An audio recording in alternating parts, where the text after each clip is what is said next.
मित्रांनो, मागच्या भागामध्ये आपण कन्झ्युमर बिहेवियर अर्थातच ग्राहकाची वर्तणूक याचा अभ्यास केला. यामध्ये आपण हे पाहिलं की ग्राहक जो आहे तो त्या ठिकाणी कोणती वस्तू खरेदी करायची, कुठे वस्तू खरेदी करायची, कशा प्रकारे ती वस्तू खरेदी करायची, त्या वस्तूची आपल्याला गरज काय आहे, केव्हा खरेदी करायची, या सर्व बाबतीत तो त्या ठिकाणी निर्णय घेत असतो, डिसिजन घेत असतो. आजच्या भागामध्ये आपण नेचर ऑफ कन्झ्युमर बिहेवियर अर्थातच ग्राहकाच्या वर्तणुकीचे स्वरूप कशा प्रकारचं असतं किंवा ग्राहक एखादी वस्तू ज्यावेळेस घेत असतो तर तो कोणकोणते घटक विचारात घेऊन लक्षात घेऊन वस्तूची खरेदी करत असतो हे आपण पाहणार आहोत. तर ग्राहक ज्यावेळेस कोणतीही वस्तू ज्यावेळेस त्याला घ्यायची असते त्यावेळेस तो फक्त एकाच बाबीचा विचार नाही करत, त्याला बऱ्याचशा बाबीचा विचार करावा लागतो. जसे की त्याच्याकडे त्या वस्तूची खरोखरच गरज आहे का, तेवढे ती वस्तू खरेदी करण्यासाठी त्याच्याकडे तेवढे पैसे आहेत का, वस्तू खरेदी करण्यासाठी त्याला मार्केटला जावं लागणार आहे का, घरूनच ती वस्तू ऑर्डर करावयाची आहे किंवा जवळच्या दुकानदाराकडे ती वस्तू चांगल्या दर्जाची मिळेल का, अशा सर्व गोष्टीची त्याला तपासणी करावी लागते. तर ग्राहकाच्या खरेदी क्षमतेवर किंवा वस्तू विकत घेण्याची जी क्षमता आहे त्याच्यावर परिणाम करणारे बरेचसे घटक आहेत. तर पहिला घटक आहे इन्फ्लुएन्स बाय व्हेरियस फॅक्टर्स. बऱ्याच घटकाचा परिणाम होतो, त्यापैकी the various factors that influence the consumer behaviour as follows. तर कोणकोणते घटक आहेत, त्याला वस्तू खरेदी करताना त्या बाबीचा विचार करावा लागतो. तर वस्तूची किंमत किती आहे, त्याची डिझाईन कशा प्रकारची आहे, पॅकेट किंवा पॅकेजिंग कशी आहे, त्याचं संवेष्टन म्हणजे काय म्हणू आपण, त्याची बांधणी कशी आहे, त्याचं प्रमोशन केलं जात आहे का, मार्केटमध्ये त्याला खरोखर डिमांड आहे का, वितरण चांगल्या प्रकारे होत आहे का, प्रत्येक दुकानदाराकडे ती वस्तू उपलब्ध आहे का, किंवा मग त्याचं संवेष्टन बरोबर केलेलं आहे का, पॅकेजिंग म्हणजे जर एखाद्याला पाव किलो किंवा हाफ के जीमध्ये जर वस्तू हवी असेल मग त्यामध्ये पाव किलो किंवा अर्धा किलोचे पॅकेट्स उपलब्ध आहेत का, ह्या सर्व बाबी त्या ठिकाणी तपासल्या जातात किंवा पाहिल्या जातात. त्यानंतर पर्सनल फॅक्टर्स. बरेच वेळेस वस्तू खरेदी करत असताना पर्सनल फॅक्टर्स वैयक्तिक घटक देखील त्या ठिकाणी वस्तूची खरेदी करण्याच्या निर्णय क्षमतेवर परिणाम करत असतात.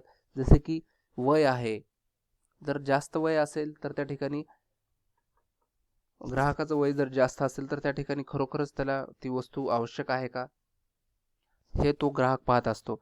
जर कमी वयाचा जर ग्राहक असेल तर त्या ठिकाणी त्याला वस्तूची गरज असो अथवा नसो, पण जर त्याला वाटत असेल ही वस्तू घ्यायचीच आहे आपल्याला तर तो घेईलच.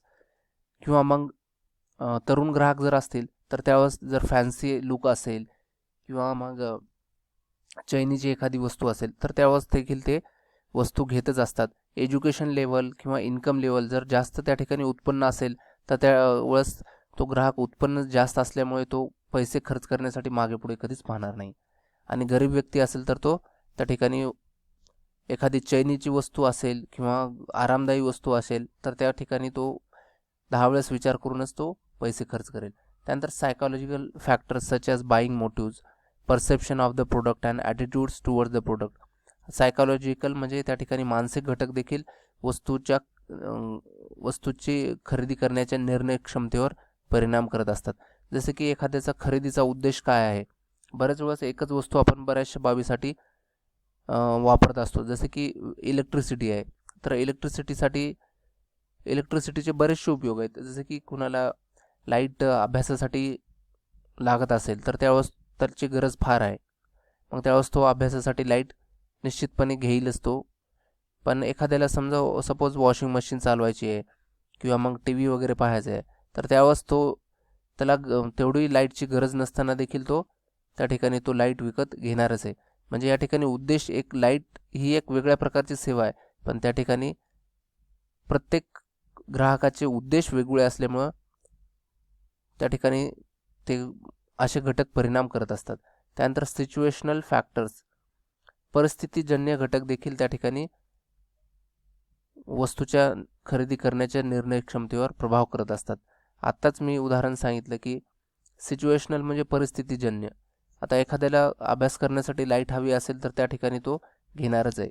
त्यानंतर at the time of purchase situational factors such as physical surrounding at the time of purchase, म्हणजे वस्तूची खरेदी करत असताना त्या ठिकाणी परिस्थितीजन्य काय घटक आहेत, किंवा सोशल सराउंडिंग, सामाजिक घटक काय काय आहेत, टाईम फॅक्टर, ह्या सर्व बाबी त्या ठिकाणी परिणाम करत असतात. त्यानंतर social factors such as social status, reference groups and family, सामाजिक घटक देखील वस्तूचे खरेदी करत असताना त्यावर परिणाम करत असतात. उदाहरणार्थ एखादे सामाजिक घटक, सामाजिक प्रतिष्ठा जर मिळवायची असेल तर त्या ठिकाणी वस्तू खरेदी ही केलीच जाते. उदाहरणार्थ सोनं जर पाहिलं आपण तर एक प्रतिष्ठेची वस्तू मानली जाते. जसे की हातामध्ये अंगठी असेल किंवा गळ्यामध्ये हार असेल तर हे प्रतिष्ठेची बाब आहे किंवा प्रतिष्ठेची वस्तू आहे. त्यामुळे बऱ्याचशा स्त्रिया आपण पाहतो नेहमी बाहेर जात असताना दागिने घालत असतात, किंवा मग पुरुष मंडळी देखील हातामध्ये अंगठ्या वगैरे घालत असतात. तर त्या ठिकाणी ती एक प्रतिष्ठेची वस्तू असल्यामुळे त्यांना वस्तूची गरज तर नाही आहे, but they purchase just because to acquire the social status. त्यानंतर cultural factors such as religion, social class, caste. आता कल्चरल सांस्कृतिक घटक, जसं की आपण बऱ्याच वेळेस पाहतो की हिंदू धर्मामध्ये बऱ्याच वेळेस आपल्याला पूजा वगैरे करायची असेल तर त्यावेळेस आपण बऱ्याचशा वस्तू ह्या खरेदी करतच असतो. त्याचप्रमाणे ख्रिश्चन धर्मामध्ये पाहत असाल तर त्यांच्यामध्ये साध्या पद्धतीने पूजा अर्चना ही केली जाते, त्यामुळे त्यांना जास्त वस्तूची खरेदी करायची आवश्यकता नाही. पण हिंदू धर्मामध्ये जर पाहिलं आपण तर या ठिकाणी बऱ्याचशा गोष्टी आपल्याला घ्याव्या लागतात. मग खरेदी या ठिकाणी आपल्याला त्या ठिकाणी करावीच लागते आपल्याला. त्यात हे सर्व बाबी जे आहे ते वस्तू खरेदी करत असताना या सर्व बाबीचा, या सर्व घटकाचा वस्तू खरेदी करण्याच्या निर्णय क्षमतेवर प्रभाव पडतच असतो. त्यानंतर दुसरा ग्राहकाच्या वर्तणुकीसंबंधीचा दुसरा मुद्दा आहे undergoes a constant change. Consumer behaviour is not static. आता कॉन्स्टंट चेंज म्हणजे काय की वस्तू खरेदी करत असताना आपण सभोवताली पाहत असतो की चेंज होतच असतो, बदल हा होतच असतो, आणि बदल हा निसर्गाचा परिणामच आहे. तर कन्झ्युमर बिहेवियर, ग्राहकाची वर्तणूक देखील ही त्यामध्ये बदल होतच असतात. बरेच वेळेस पाहतो आपण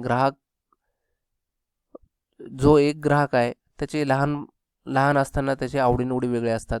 तो तरुण झाल्यानंतर त्याच्या आवडीनिवडी बदलतात, आणि त्याच्यानंतर प्रौढ झाल्यानंतर देखील त्याच्या वस्तूसंबंधीच्या आवडीनिवडी ह्या चेंज होत असतात. थोडक्यात पाहायला गेलं तर जसे की kids prefer colourful and fancy footwear. जसे की लहान मुलं पाहतो आपण रंगीबेरंगी ड्रेस घेतात, किंवा मग चप्पल किंवा बूट त्यांना फॅन्सी कलरचे कलरफुलमध्ये आवडतात लहान असताना. पण ज्यावेळेस ते तरुण होतात तर त्यांना ते वेगळ्या प्रकारचे कपडे वगैरे घालतात ते, आणि ज्यावेळेस ते प्रौढ होतात तर त्यावेळेस त्यांना फक्त प्लेन कपडे किंवा मग चेक्समध्ये त्यांना ते तशा प्रकारचे कपडे आवडतात. त्यानंतर हे varies from customer to customer. त्याचप्रकारे तिसरा जो मुद्दा आहे तो ग्राहकाची वर्तणूक ही वेगवेगळी असते. प्रत्येक ग्राहक हा सारखा नसतो, तर प्रत्येक ग्राहक हा स्वभावाने भिन्न असतो, वेगवेगळा असतो, आणि परिस्थितीनुसार ग्राहक वेगवेगळ्या प्रकारे वागत देखील असतो. The differences in consumer behaviour are due to individual factors. आणि हे कशामुळे होत असतं तर प्रत्येक ग्राहक हा वेगळा असल्यामुळे ग्राहकाचे स्वतःचे वेगळे मत असतात, आणि निर्णय घेण्याची त्याची स्वतःची वैयक्तिक क्षमता असते. Such as the nature of the consumer, lifestyle and culture. तर ग्राहकावर बऱ्याचशा गोष्टीचा परिणाम होत असतो, जसं की ग्राहकाची वाढ कोणत्या सराउंडिंगमध्ये झालेली आहे, कोणत्या कल्चरमध्ये झालेली आहे, सांस्कृतिक घटकामध्ये झालेली आहे, त्याच्यावर कशाप्रकारे आईवडिलांनी संस्कार केलेले आहेत, मग त्यानुसार त्याची जडणघडण होत असते. For example, some consumers are technoholics. आता उदाहरणातच पाहायचं झालं तर बरेचसे ग्राहक हे आजकालच्या आधुनिक तंत्रज्ञानाला भाळलेले आहेत. जसे की त्यांना नवीन कोणतेही गॅजेट्स किंवा उपकरण जर मार्केटमध्ये आले तर ते ताबडतोब घेतात. दे बारो मनी फ्रॉम फ्रेंड्स. मग त्यासाठी ते काय करतात, मित्राकडून, नातेवाईकाकडून, बँकेकडून, आईवडिलांकडून अशा कोणत्याही प्रकारे पैसे घेत असतात, आणि नवीन जी वस्तू आलेली आहे बाजारामध्ये, तंत्रज्ञान आलेले आहे, ते लगेच विकत घेत असतात. जसे की आपण आज पाहतो मोबाईल, जसं की नवीन मोबाईल कोणताही आला तर मुलं त्या ठिकाणी खरेदी करतच असतात. त्यानंतर varies from region to region and country to country. आता ग्राहकाचं स्वरूप जे आहे, ग्राहकाच्या वर्तणुकीचं स्वरूप जे आहे ते एरिया वाईज वेगवेगळे आहे. देशपरत्वे वेगवेगळं आहे. म्हणजे आपल्या देशात ग्राहकाच्या वर्तणूक जशी आहे असं म्हणता येणार नाही की अमेरिकेमधील त्याच प्रकारचे ग्राहक आपल्याला मिळतील. म्हणजे भारतामध्ये ज्या प्रकारचे ग्राहक आपल्याला आढळतात त्या प्रकारचे ग्राहक आपल्याला दुसऱ्या राज्यामध्ये आढळत नाहीत किंवा दुसऱ्या देशामध्ये देखील आढळत नाहीत. तर ग्राहकाच्या वर्तणुकीचं स्वरूप हे देशपरत्वे किंवा विभागानुसार, एरियानुसार हे बदलत जात असतं. त्यानंतर information on consumer behaviour is important to marketers.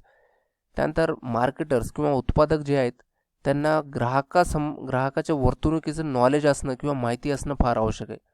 कारण त्यांना जर माहिती नसेल, ग्राहकांच्या आवडीनिवडी माहीत नसतील, ग्राहकाची खरेदी क्षमता माहीत नसेल, ग्राहकाचं उत्पन्न जर माहीत नसेल, तर विक्रेते त्याप्रमाणे उत्पादन कधीच करू शकणार नाहीत. त्यामुळं वस्तू जर विकायची झाली असेल किंवा वस्तू विकायची असेल तर उत्पादकाला ग्राहकाचं उत्पन्न किती आहे, ग्राहक कुठल्या प्रकारे वस्तू खरेदी करणार आहे, वस्तूची ॲडव्हर्टायझिंग आपल्याला कशी करायची आहे, वस्तूची किंमत आपल्याला किती ठेवायची आहे, वस्तूचं वितरण कशा प्रकारे करायचं आहे, वस्तू किती क्वांटिटीमध्ये म्हणजे हाफ KGमध्ये 1 किलो पॅकेटमध्ये पाठवायची का लिटरमध्ये पाठवायची, अशा सर्व प्रकारे उत्पादकाला त्यावर ग्राहकासंबंधी माहिती मिळवणं देखील आवश्यक आहे. त्यानंतर दुसरा महत्त्वाचा परिणाम करणारा घटक आहे leads to purchase decision. A positive consumer behaviour leads to a purchase decision. A consumer may take the decision of buying a product on the basis of different buying motives. आता हे आपण या अगोदरच पाहिलेलं आहे की ग्राहक कोणतीही वस्तू खरेदी करत असताना वस्तू खरेदी करण्या पाठीमागचा उद्देश काय आहे ते लक्षात घेणं फार आवश्यक आहे. एखादा सकारात्मक माइंडचा ग्राहक असेल किंवा सकारात्मक वृत्तीचा ग्राहक असेल तर त्याला एखाद्या वस्तूमध्ये पूर्ण सकारात्मकता दिसू शकते. एखादा नकारात्मक ग्राहक असेल तर त्याला त्या वस्तूमध्ये सकारात्मक कोणतीही गोष्ट दिसणार नाही. The purchase decision leads to higher demand. आता एखाद्याने जर त्या ठिकाणी वस्तू घ्यायचं ठरवलं असेल तर एखाद्या ग्राहकाने घेतल्यानंतर लगेच दुसरा ग्राहक देखील त्या ठिकाणी तो घेत असतो आणि त्यामुळं काय होतं की ती वस्तू मोठ्या प्रमाणावर विकली जाते.